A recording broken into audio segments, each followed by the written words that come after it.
معزز سامعین کرام، آپ سن رہے ہیں دیار اردو چینل پر پروفیسر ڈاکٹر اشتیاق احمد کی کتاب پنجاب کا بٹوارہ 1947، ایک المیہ ہزار داستانیں، باب نمبر 20، مشرقی پنجاب کی خود مختار ریاستیں۔ اگر آپ دیار اردو چینل پر نیو ہیں تو چینل کو سبسکرائب کرنا نہ بھولیے اور بیل آئیکن کو لازمی پریس کیجیے تاکہ آئندہ آنے والی تمام نئی اقساط آپ کو بر وقت موصول ہوتی رہیں۔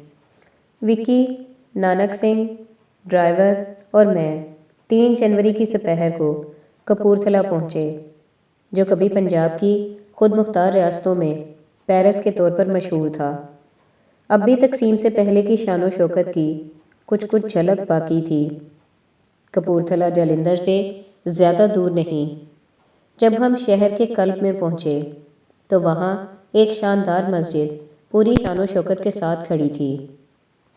مسجد کی دیوار پر سنگ مرمر کی تختی پر یہ تحریر کندہ تھی: یہ مورش مسجد عزت مآب مہاراجہ رنجیت سنگھ بہادر کے حکم پر تعمیر کی گئی۔ تعمیراتی کام اکتوبر 1926 سے مارچ 1930 تک جاری رہا۔ کل لاگت 4 لاکھ روپے آئی۔ افتتاحی تقریب میں اعلی مرتبت مہاراجہ نے بہاولپور ریاست کے نواب صادق محمد خان بہادر کے ساتھ بنفس نفیس شرکت کی۔ افتتاحی تقریب میں اعلی مرتبت مہاراجہ نے بہاولپور ریاست کے نواب صادق محمد خان بہادر کے ساتھ بنفس نفیس شرکت کی۔ اس مسجد کا وجود مہاراجہ کی رواداری پر مبنی سوچ اور اپنی رعایا کی بہبود کی لگن کا خماس تھا۔ 1941 کی مردم شماری کے مطابق کپورتھلا ریاست کی کل آبادی 3,78,399 تھی۔ ہندوؤں کی آبادی 61,546 تھی، جس میں 20,892 نچلی ذات کے ہندو بھی شامل تھے۔ اگرچہ ریاست کا حکمران سکھ تھا، لیکن سکھوں کی آبادی صرف 88,350 تھی، جبکہ مسلمانوں کی آبادی سب سے زیادہ تھی، یعنی 2,13,557 افراد اہل اسلام تھے۔ اس کا مطلب ہے کہ مسلمان 56.4% کے تناسب سے اکثریت میں تھے۔ ان دنوں یہاں کوئی بھی مقامی مسلمان نہیں۔ ہم نے کپورتھلا سے 30 کلومیٹر دور سلطان پور لودھی قصبے کا دورہ بھی کیا، کیونکہ میں نے یہاں کے ایک سابق باسی مولانا مجاہد الحسینی سے وہاں جانے کا وعدہ کیا تھا۔ انہوں نے کپورتھلا کی مرکزی مسجد اور سلطان پور لودھی کے 2 سکھ گردواروں کی تصاویر کھینچنے کی فرمائش کی تھی۔ مولانا نے اپنے آبائی قصبے میں پیش آنے والے واقعات یوں بیان کیے: سب ہیڈنگ: مجاہد الحسینی۔ میں 1925 کو کپورتھلا کے قصبے سلطان پور لودھی میں پیدا ہوا۔ ہمارے علاقے کا ماحول نہایت پرامن و دوستانہ تھا۔ مہاراجہ جگجیت سنگھ انتہائی روشن خیال، وسیع النظر اور انصاف پسند حکمران تھا۔ وہ کئی ملکوں کی سیر کر چکا تھا اور مراکش کے اس نے کئی دورے کیے تھے۔ 1930 میں اس نے شہر کے عین وسط میں ایک عالی شان مسجد بنوائی۔ چونکہ ان کی رعایا کی اکثریت مسلمان تھی، اس لیے یہ مسجد مہاراجہ کی طرف سے ان کے لیے تحفہ تھی۔ کئی مسلمان ان کے وزیر اعلیٰ رہ چکے تھے، جبکہ ریاستی عہدوں پر بھی ان کی نمایاں تعداد فائز تھی۔ سلطان پور لودھی میں 2 تاریخی گردوارے تھے۔ ایک گردوارہ بیر صاحب اور دوسرا گردوارہ ہٹ صاحب۔ یہ گردوارے مجھے آج تک یاد آتے ہیں، کیونکہ میں ان کی حدود میں بچپن میں کھیلا کرتا تھا۔ تمام مذاہب کے بچے اس میں مل کر کھیلا کرتے تھے اور ماحول حقیقی معنوں میں دوستانہ اور محفوظ تھا۔ ایک دوسرے کے عقیدے کا احترام ریاست کا لازمی جزو تھا۔ کپورتھلا کے دیگر حصوں اور سلطان پور لودھی میں مجلس احرار کے بہت زیادہ حامی پائے جاتے تھے۔ میرا خاندان دیوبند مکتبہ فکر سے منسلک تھا۔ میرے نام میں جو لفظ الحسینی شامل ہے وہ جمعیت علماء ہند کے روح رواں مولانا حسین احمد مدنی سے متاثر ہو کر رکھا گیا ہے۔ ہم مذہبی بنیاد پر تقسیم ہند کے حق میں نہیں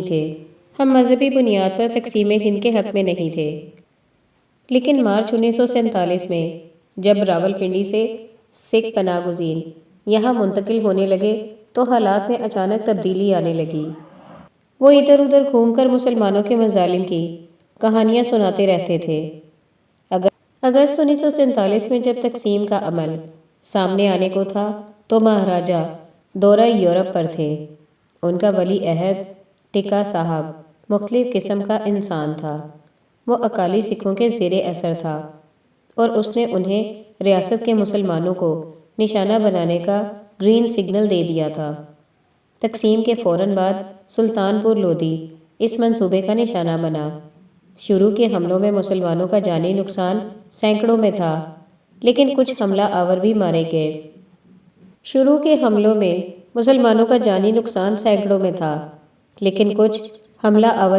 گئے۔ مسلمان حمایتین نے سلطان پور لودھی چھوڑنے کا فیصلہ کیا اور ہم نے جالندھر کی طرف جانے پر غور کرنا شروع کر دیا۔ ہمارے قافلے میں ہزاروں افراد شامل تھے۔ راستے میں ہم پر بارہا حملے کیے گئے۔ میں نے دیکھا کہ ٹکا صاحب خود مسلمانوں پر گولی چلانے کا حکم دے رہا تھا۔ میرے قصبے کے ایک سکھ نے مجھے پہچان کر بچا لیا، البتہ میدانی علاقے میں ہزاروں دیگر افراد کو تہہ تیگ کر دیا گیا۔ زندہ بچنے والے آخرکار بھاگ کر جالندھر کیمپ پہنچ گئے۔ میں نے سڑک اور کھیتوں میں ہزاروں افراد کی گلی سڑی لاشیں دیکھیں۔ قتل و غارت کا یہ تمام کھیل قطعی غیر ضروری تھا۔ اگر مہاراجہ خود ہندوستان میں ہوتے تو کپورتھلا خون میں ہرگز نہ نہاتا۔ سب ہیڈنگ: شیخ نور محمد۔ میری پیدائش اگرچہ کپورتھلا میں ہوئی، لیکن 1935 سے 1945 کے دوران میں لاہور میں مقیم رہا۔ مجھے 23 مارچ 1940 کا لاہور میں مسلم لیگ کا اجلاس اچھی طرح یاد ہے۔ اس وقت یہ جشن کا موقع تھا، لیکن تب کسی کو اندازہ نہیں تھا کہ پاکستان کی تخلیق لاکھوں عام افراد کے لیے مصائب کا کیسا بار گراں لائے گی۔ 1945 میں ہم واپس کپورتھلا آ گئے۔ یہاں مسلمان اکثریت میں تھے۔ مہاراجہ نے کپورتھلا شہر میں ریلوے اسٹیشن کے قریب مسجد تعمیر کرائی تھی۔ وہ اتنا اچھا انسان تھا۔ شیخ نور محمد اس موقع پر رونے لگے۔ جب تقسیم کا اعلان ہوا تو تب جا کر ہمیں معلوم ہوا کہ ہم پاکستان کی حدود میں نہیں آئیں گے۔ اچانک دیہات میں مسلمانوں پر حملے شروع کر دیے گئے۔ ان دنوں مہاراجہ خود ریاست میں موجود نہیں تھے۔ ایک ٹرین پاکستان بھیجی گئی۔ یہ اگست کا مہینہ تھا۔ میرے والد بوڑھے تھے۔ میری 3 بہنوں کی شادیاں لاہور میں ہوئی تھیں۔ انہوں نے اور ان کے شوہروں نے لاہور میں تشدد سے بچنے اور محفوظ جگہ کیامید میں کپورتھلا میں سکونت اختیار کر لی، لیکن یہاں آ کر وہ الٹا پھنس گئے۔ میں نے اپنے گھر کی چابی ہندو ہمسائے کو دی اور کہا کہ وہ ہماری واپسی تک گھر کا خیال رکھے۔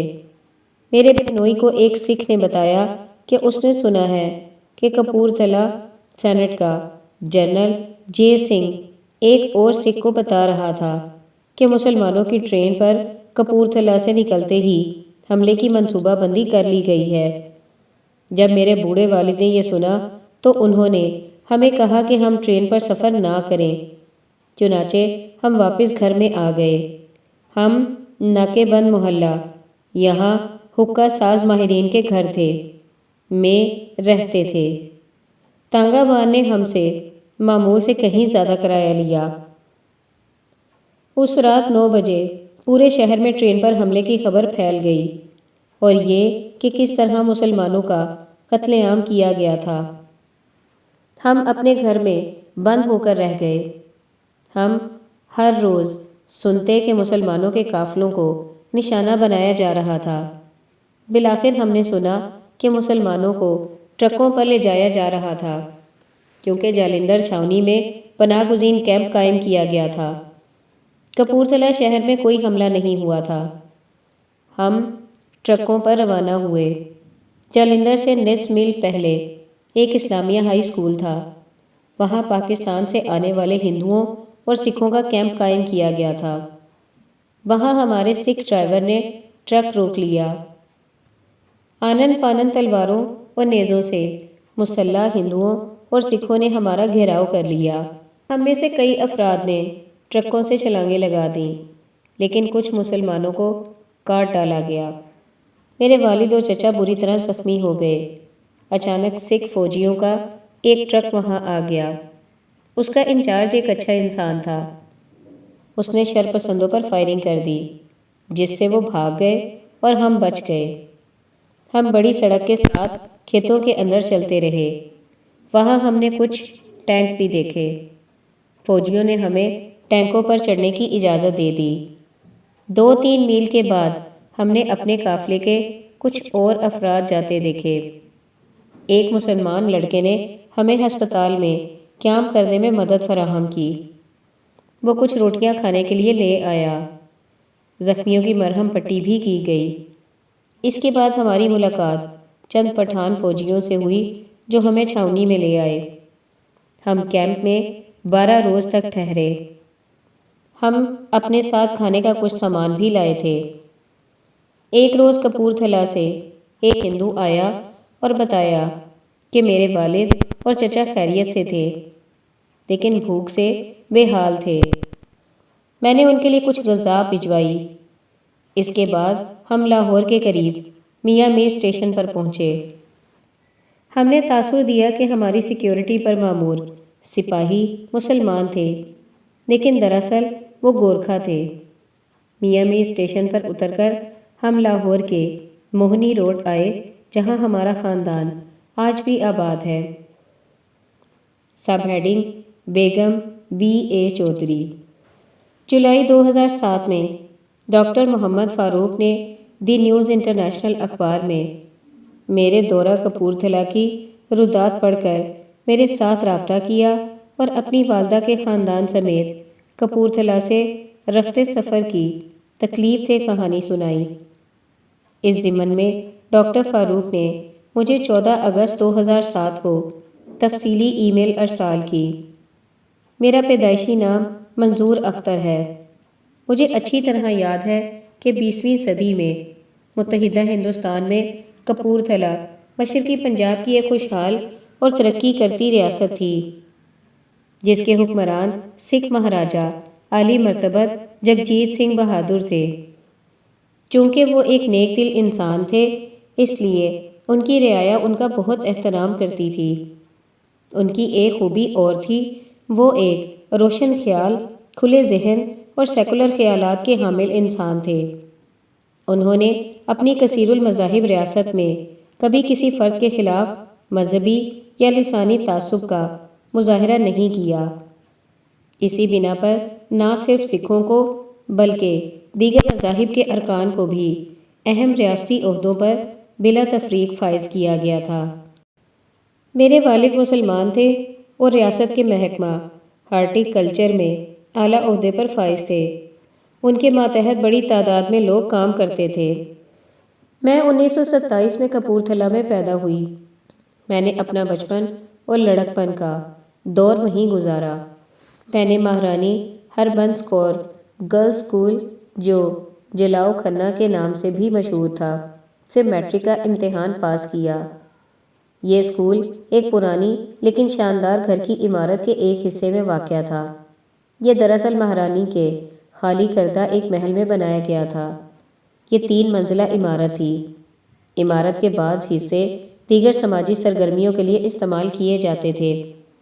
مثال کے طور پر یتیم لڑکیوں اور معذور عورتوں کو سلائی کڑھائی اور دیگر دستکاری کی تربیت دی جاتی تھی۔ ان سرگرمیوں کی نگران شریمتی کولا دیوی تھی۔ یہ خاتون 2 گھوڑوں پر مشتمل بگی پر آتی تھیں۔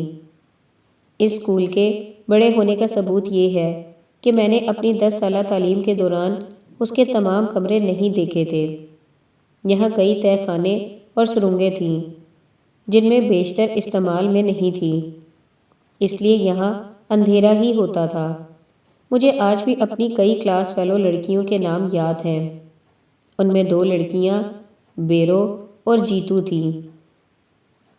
لڑکوں کو تعلیم کے لیے ایک الگ اور معروف تعلیمی ادارہ رندیر گورنمنٹ اسکول کالج کپورتھلا تھا، جہاں دور دور سے طلباء حصول تعلیم کے لیے آتے تھے۔ کپورتھلا مختلف عقائد کے پیروکاروں کا مسکن تھا، جہاں سکھ، ہندو، مسلمان اور عیسائی دوستانہ ماحول میں مل کر رہتے تھے، بالکل ایک خاندان کی طرح۔ ہمارا گھرانہ نہایت آرام دہ زندگی بسر کر رہا تھا اور ہمارے کئی گھریلو ملازمین تھے۔ شہر کے عین وسط میں ایک بڑی مسجد تھی جو فن تعمیر کا شاہکار تھی۔ مسجد میں قائم مدرسے میں زیر تعلیم طلباء کی اقامت کے لیے 30 سے 40 کمروں کا ہاسٹل بھی تھا۔ مسجد کے قریب سرسبز و شاداب دالان بھی تھا۔ میں اپنے اہل خانہ کے ساتھ گاہے بگاہے مسجد دیکھنے جایا کرتی تھی۔ ایسے مواقع پر والد صاحب مسجد کے اندر نماز ادا کرنے چلے جایا کرتے تھے، جبکہ میری والدہ اور ہم بچے دالان میں بیٹھ جاتے تھے۔ کپورتھلا ریلوے اسٹیشن اگرچہ زیادہ بڑا نہیں تھا، لیکن مسافروں کے لیے کافی متاثر کن ضرور تھا۔ صفائی ستھرائی اور انتظام و انصرام زبردست تھا۔ ریلوے اسٹیشن پر ایک طرف مہاراجہ کا چمکتا دمکتا سفید سیلون تھا۔ جب کہیں مہاراجہ نے سفر کرنا ہوتا تھا تو وہ یہی ڈبہ استعمال کیا کرتے تھے۔ مجھے وہ دن آج بھی یاد ہے جب لوگ نہایت اشتیاق کے ساتھ ریڈیو سیٹ کے گرد تقسیم ہند کا اعلان سننے کے لیے بیٹھے تھے۔ ہماری خوشی کا اس وقت کوئی ٹھکانہ نہ رہا جب ہم نے ابتدا میں سنا کہ ہوشیارپور، گرداسپور، جالندھر اور فیروز پور کے اضلاع پاکستان میں شامل ہوں گے۔ مجھے ان حقائق کے بارے میں کچھ تحفظات ہیں۔ یہ سن کر ہم نے سکھ کا سانس لیا، کیونکہ اس فیصلے کے نتیجے میں اب ہمیں اپنا گھر بار نہیں چھوڑنا پڑنا تھا۔ لیکن جلد ہی یہ خبر جنگل کی آگ کی طرح پھیل گئی کہ یہ سب اضلاع مشرقی پنجاب میں شامل ہو گئے ہیں۔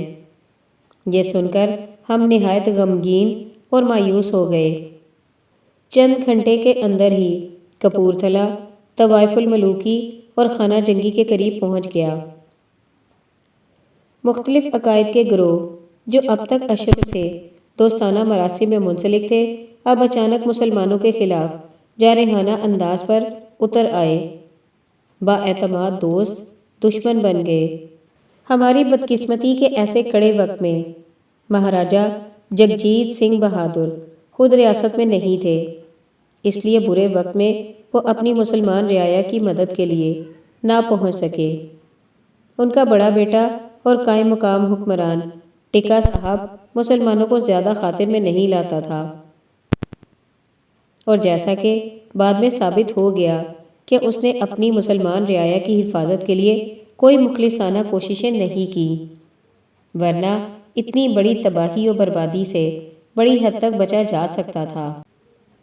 اس نے ایسے لوگوں کی کوئی مدد نہ کی جنہوں نے اپنی زندگی کے بہترین سال کپورتھلا ریاست کی خدمت میں گزار دیے۔ اس موقع پر مسلمان عمائدین کے وفد نے ٹکا صاحب سے مل کر مسلمانوں کے محفوظ انخلاء کے لیے مدد حاصل کرنے کا فیصلہ کیا، لیکن یہ درخواست نیم دلی کے ساتھ منظور کی گئی۔ ولی عہد نے 28 ٹرکوں پر مشتمل قافلے کے لیے فوجی سیکیورٹی مہیا کرنے کی منظوری دی تاکہ مسلمان اور ان کے خاندان اپنی منزل تک پہنچ سکیں۔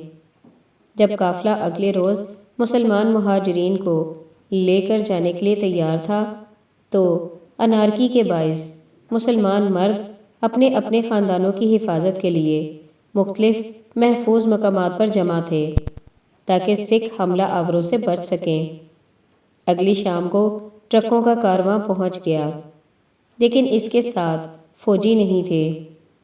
خوفزدہ اور بکھلائے مسلمان ٹرکوں پر بے صبری کے ساتھ سوار ہونے کی کوشش کرنے لگے۔ ہمیں بتایا گیا کہ پروگرام کے تحت قافلہ پہلے شہر کے وسط میں جائے گا جہاں الوداعی تقریب ہوگی، اور ٹکا صاحب مسلمانوں کو ان کی خدمات کے اعتراف میں سلوٹ کرے گا، کیونکہ مہاراجا جگجیت سنگھ نے اس خواہش کا اظہار کیا تھا۔ چنانچہ ٹکا صاحب نے مین بولیورڈ پر ہمیں الوداعی سلام کیا، جس کے بعد ولی عہد اور دیگر عمائدین ریاست منتشر ہو گئے۔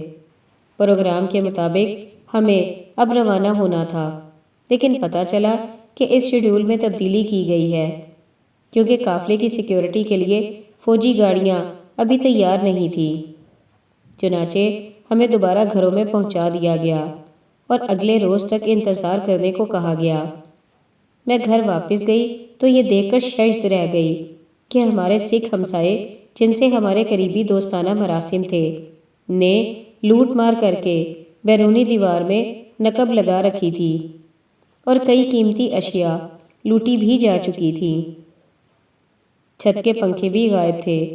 کتنی مذاق خیز بات تھی کہ چند ہی گھنٹے پہلے انہی ہمسایوں نے ہمیں نم آلود آنکھوں کے ساتھ گرم جوشی سے رخصت کیا تھا اور یہ یقین دلایا کہ وہ ہماری عدم موجودگی میں گھر کی حفاظت کریں گے، چاہے ہم کئی دہائیوں کے بعد بھی گھر واپس آئیں، تب بھی وہ اسی حالت میں ملے گا۔ ان ہمسایوں کے رویے میں اچانک تبدیلی پر میں اپنے جذبات قابو میں نہ رکھ سکی اور پھوٹ پھوٹ کر رونے لگی۔ میری والدہ نے مجھے اشارے سے خاموش رہنے کو کہا، کیونکہ خفت سے بچنے کے لیے ہمارے ہمسائے ہمیں جان سے بھی مار سکتے تھے۔ یہ ہمارے لیے بے سکونی کی رات تھی۔ نیند آنکھوں سے کوسوں دور تھی۔ اگلے روز ہر کوئی بے تابی سے کارواں کا انتظار کرنے لگا۔ جاں غسل انتظار کے بعد شام کو بالآخر ٹرک پہنچ گئے۔ خوفزدہ اور بکھلائے ہوئے لوگ ایک بار پھر ٹرکوں پر سوار ہونے کی کوشش کرتے رہے۔ ٹرک مسافروں سے بری طرح بھرے ہوئے تھے اور جس وقت میرے والد اور دادا وہاں کھڑے تھے تو سکھوں کی ایک ٹولی نے ان سے پیسوں اور زیورات بھرا بریف کیس چھین لیا اور انہیں یرغمال بنا لیا۔ یوں وہ ہمارے ساتھ ٹرک پر سوار نہ ہو سکے۔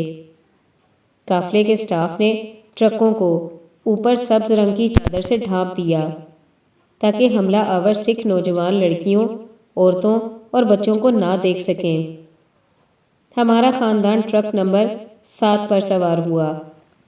میری ماں نے مجھے اور دیگر بچوں کو اپنی گود میں چھپا لیا۔ وہ کہتی رہی کہ اپنے منہ سے ایک بھی لفظ نہ نکالو۔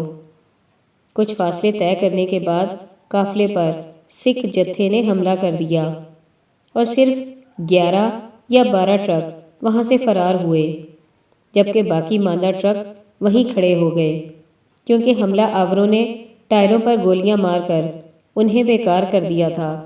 چادر کے نیچے دبکے ہوئے ہم بے کس و بے آسرا خواتین اور بچوں کی آوازیں سن سکتے تھے۔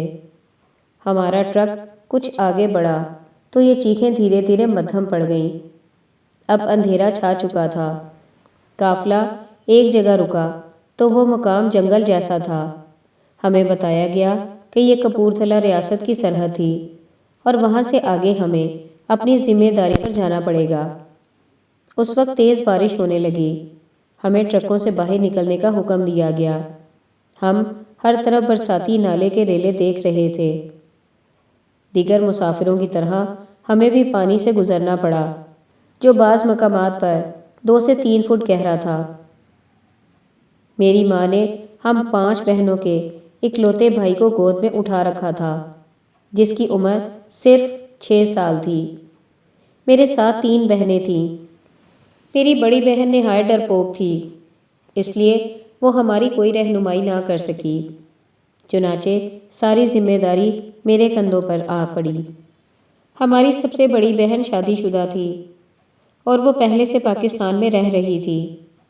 گہرے پانی میں چلتے چلتے ہمارے جوتے کہیں گر گئے اور پاؤں ننگے ہونے کی وجہ سے پتھروں سے زخمی ہو گئے۔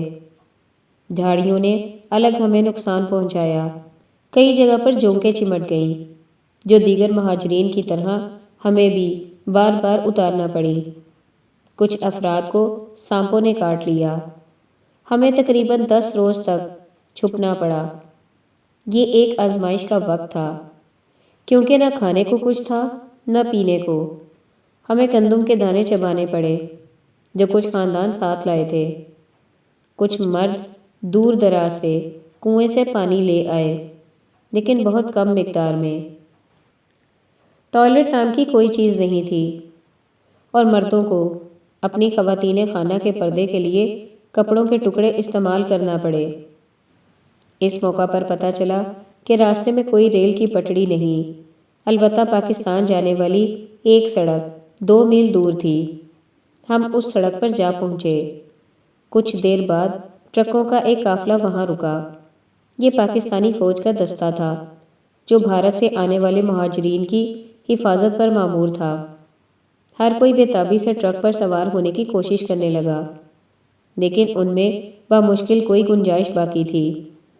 اپنے دادا اور والد کی عدم موجودگی میں ہمیں سخت معذوری کا سامنا کرنا پڑا۔ میری ماں نے فوجیوں سے التجا کی کہ وہ ان کے بچوں کو پاکستان لے جائیں۔ والدہ نے خود پاکستان جانے کی بجائے بھارت میں ہی اپنے شوہر اور سسر کی تلاش کرنے کا فیصلہ کیا۔ وہ چاہتی تھیں کہ ان کے بچے بحفاظت پاکستان چلے جائیں۔ ان کی خواہش تھی کہ سکھوں کی بجائے اپنے بچے مسلمانوں کے حوالے کرنا زیادہ بہتر تھا۔ ایک فوجی نے ترس کھاتے ہوئے ہم بچوں کو پاکستان لے جانے کا وعدہ کیا، لیکن ٹرک میں کوئی جگہ نہیں تھی۔ چنانچہ ہمیں ایک روز وہیں قیام کرنے کو کہا گیا۔ اگلے روز دوپہر کے وقت قافلہ واپس آ گیا اور فوجیوں نے میری ماں کو پہچان کر کہا کہ آپ بچوں سمیت ٹرک میں سوار ہو جائیں، لیکن والدہ نے ہمیں ٹرک پر بٹھا کر خود نہ جانے کی وجہ بتائی۔ نمناک آنکھوں کے ساتھ انہوں نے ہمیں الوداع کہا اور فوجی سے کہا، میں لاچارگی کی اس حالت میں بچوں کو تمہاری نگرانی میں دے کر جا رہی ہوں، خدا را ان کا دھیان رکھنا، اللہ بھی انہیں اپنی حفظ و امان میں رکھے۔ اس کے بعد ٹرک چل پڑا۔ ہم نے اپنی ماں کو دیکھا اور یوں لگا کہ ہم انہیں دوبارہ کبھی نہیں دیکھ سکیں گے۔ کچھ دیر بعد وہ ہماری نظروں سے اوجھل ہو گئیں۔ اس نو عمری میں غیر محفوظ اور ایک اجنبی جگہ پر ہونے کے احساس سے ہم رونے لگے۔ کچھ فاصلہ طے کرنے کے بعد قافلہ رک گیا۔ سڑک کنارے ایک مسلمان خاتون ساکت پڑی تھی۔ وہ کسی حملے کا نشانہ بنی تھی اور فوجی اس کی مدد کے لیے رکے تھے۔ اگرچہ خون بہت زیادہ بہہ چکا تھا، لیکن وہ اب بھی زندہ تھی، لیکن کومے کی حالت میں تھی۔ اس کا پیٹ چاک تھا۔ فوجیوں نے کپڑے کا ٹکڑا اس کے زخم کے گرد کس کر باندھ دیا اور اسے ٹرک میں ڈال لیا گیا۔ ہمیں کہا گیا کہ ہم اس کے زخمی جسم سے چونٹیاں پکڑ کر اتاریں۔ یہ سب ہمارے لیے ایک ڈراؤنے خواب جیسی صورتحال تھی۔ قافلے نے سفر جاری رکھا۔ پھر بتایا گیا کہ ہم واگا بارڈر پہنچ چکے تھے۔ قافلے کے شرکاء نے جذبات اور احترام کے ساتھ پاکستان کی سرزمین کو چوم لیا۔ زخمی خاتون کو ایمبولنس پر ہسپتال بھجوا دیا گیا۔ معلوم نہیں کہ وہ بیچاری زندہ بچی یا مر گئی۔ وہ خاندان جس کے تمام رشتہ دار زندہ پاکستان پہنچ گئے نہایت خوش تھے، لیکن ہمارے چہروں سے آزردگی اور ملال عیاں تھا، کیونکہ ہم اپنے والدین اور دادا سے محروم تھے۔ پاکستان میں لوگ مہاجرین کے لیے کھانے پینے کی اشیاء اور دیگر ضروری سامان لاتے تھے۔ واگا پر کچھ وقت گزرنے کے بعد ٹرک والٹن اسٹیشن مہاجر کیمپ کی طرف روانہ ہوئے۔ یہ بہت بڑا مہاجر کیمپ تھا جہاں ہم 11 روز تک مقیم رہے۔ وہاں لاؤڈ سپیکروں سے مہاجرین کے نام پکارے جاتے تھے۔